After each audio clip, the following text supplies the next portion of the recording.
Hi there fabric jugglers, it's Babs here from MyFieryPhoenix, and today I'm going to be giving you some hints and tips on how to work out the weight of yarn in your stash if you have lost the original wrappings. If you've lost all of the information for your yarn and maybe you've reused and then rewound yarn, or you've just got some leftovers from a previous project, or indeed you've got one of those freebies that comes with a magazine and there's absolutely no information on that yarn whatsoever and it's just been sitting in your stash for a while, this hint and tip will tell you how you can work out the weight of that yarn, which means what kind of projects you can use it for, what needles you need to work it, whether that's crochet or knitting, and it's really simple, really easy, and I'll show you how to do that next.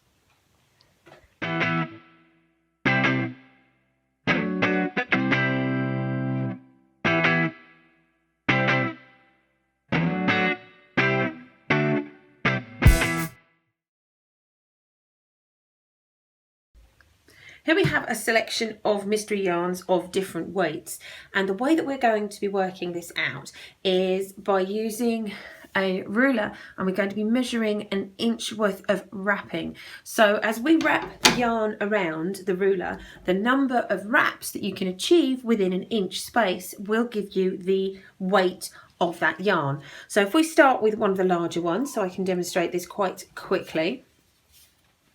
You can use an elastic band to mark either side of the inch that you're choosing to use, but that's a preference thing, and sometimes it's easy to wrap and sometimes it isn't. And what we're aiming to achieve is just wrapping between inch number 1 and inch number 2 on any solid ruler.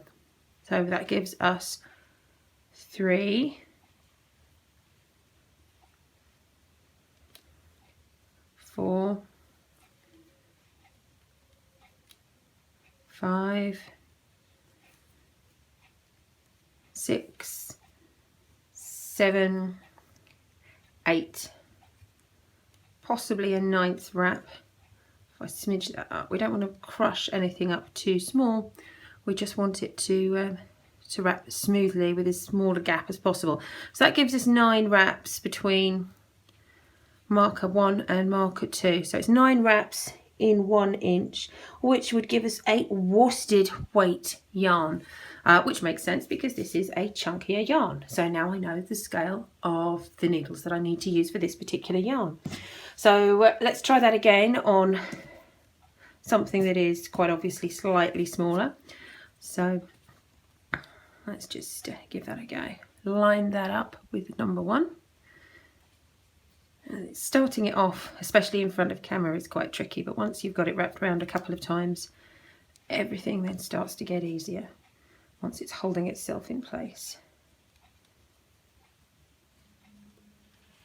So if you're finding it a little bit tricky to wind tightly around your ruler, what you can do is wind loosely and then just snug everything back up again. So just keep it slightly taut and then slide it back down to meet the rest of those strands of yarn, and then I'll just keep on wrapping round until we hit our inch mark.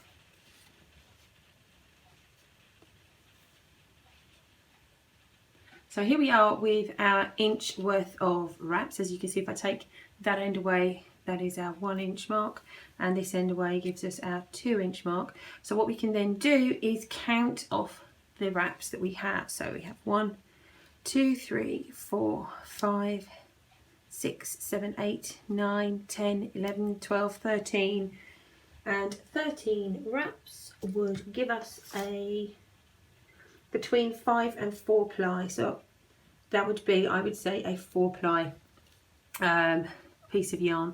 So you can then work that out for your needles and so forth for your next project.